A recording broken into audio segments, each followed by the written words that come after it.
I'm Marika from My Creative Quilts, and welcome to another little video. Earlier this month, I posted about how I was starting a block of the month from the quilt show. It's called the Garden Party Down Under, and I wanted to show you the first block that I made. But first I wanted to show you something that I'm working on. A friend of mine very graciously dropped off a big box of fabrics for my donation quilts. And I've been cutting up squares, a bunch of them just fell, and I've been putting together blocks. And you know how I'm always saying that you're always going to make mistakes no matter how experienced you are? Well, I made one this morning. One of my favorite fast quilts is called a shadow box, and you can find it. Just Google shadow box quilting patterns and you'll find lots of tutorials on how to do them. But I was doing mine from memory because I've made them so often. I said, oh yeah, I mean, I can make them, they're easy.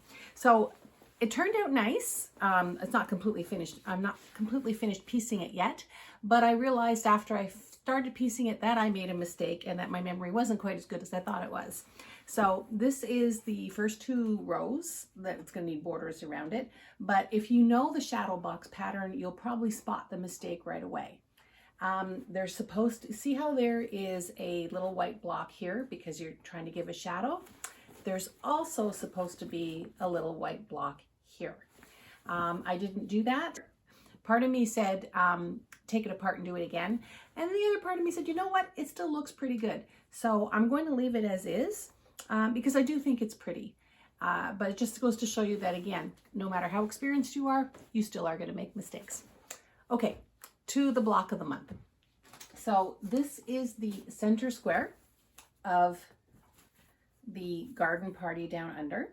And I machine applique it. I'm going to give you a close-up in a few minutes. This is the back. You can see how I used the blanket stitch to go around it.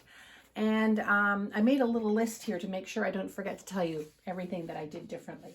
Okay, so here's a better view of the block. It's about, I think if I remember correctly, it's about 23.5 by 23.5 square. And I think it turned out really nice. I'm not overly fond of scrappy quilts, so I'm going to show you why I made some of the decisions I made. But I do like how it turned out. So first I want to show you all the threads that I used. These are all the different color threads I used for this quilt, for this block, not just the quilt. So I thought that was interesting to show. I use glide thread for the most part. I just like how it looks. So one of the first decisions I made was I was not going to do 1/8 of an inch stems. I was only going to do 1/4 of an inch stems. Now, the problem was I couldn't find my bias tape maker for 1/4 inch, so I ended up having to do it by hand. As a result, they're actually even a little bit bigger than 1/4 of an inch. But you know what? I don't care. Like I said in my previous video, this is my quilt. This is how I want to do it.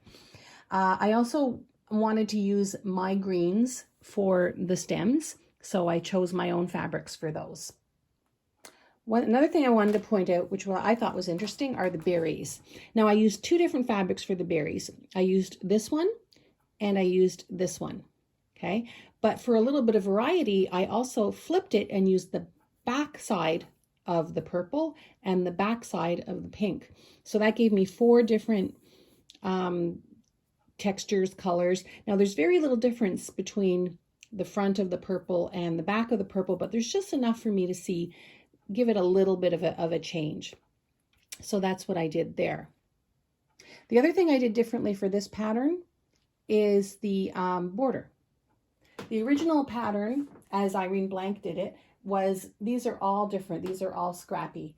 I didn't like that. I wanted something more soft for my eyes, so I decided to alternate it, and that's what I'm going to do for all of the dogtooth borders. I'm only going to use 2, maybe 3, maybe even sometimes only 1 triangle. The other thing I did was with the vase. I had said in the earlier video that I was probably going to use the same fabric for all the vases, and that's what I did. I chose this out of my own stash, and I'm going to use, and I think I said there were 5 vases in the previous video, but there are actually more than that. I'm going to make them all with this fabric, again, just to give myself something to rest on the eye. To make my circles, I have a product called Aptly Pop.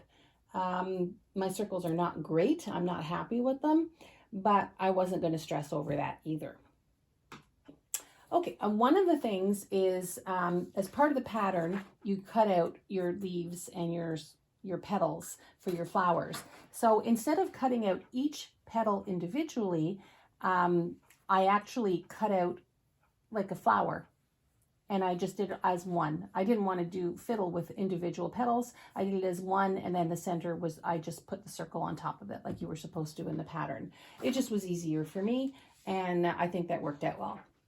The other thing I did differently is both Irene Blank and Barbara Black, who did the quilt to show us how to do it, used glue to hold down the stems. I have 1/4 inch steam-a-seam tape, and I just found that worked really, really well for me. So that was my solution for that, rather than fiddling with glue. I did use glue to hold down my circles. That made it a bit easier, but that's what I did. That's how I did it. So, and then I think I mentioned in the earlier video, I was using the same fabric for the background. I wasn't making it a scrappy off-white background. I wanted it all to be the same. It does kind of look a little bit scrappy because of the texture. It's not exactly the same in all of the triangles, but it's still basically the same. So anyway, that is the center block for the Garden Party Down Under quilt from the Quilt Show. If you're a star member of the Quilt Show, you can get the pattern for free, and as well as a whole bunch of other stuff, not just this. So on February 1st, I will be getting the instructions for the second block, and then we'll see how that goes. So until then, I will see you later.